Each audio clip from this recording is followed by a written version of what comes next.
Hi, I'm Lisa Anderson with this week's Supply Chain Byte. So what's top of mind is the critical importance of keeping demand and supply in alignment. A recent example is the California fuel market, which has gone completely out of whack with demand and supply. So it goes from crude oil to transport systems to refineries.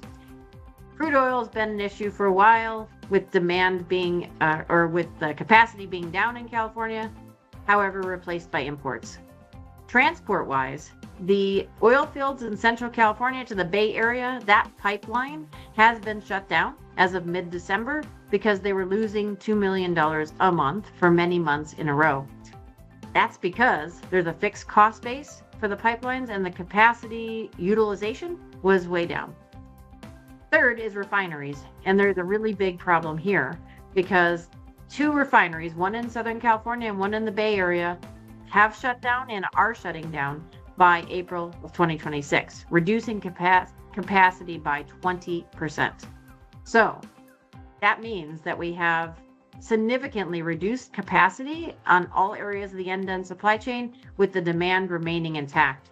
We are out of alignment, prices are going up, and they're going up further unless this can be resolved.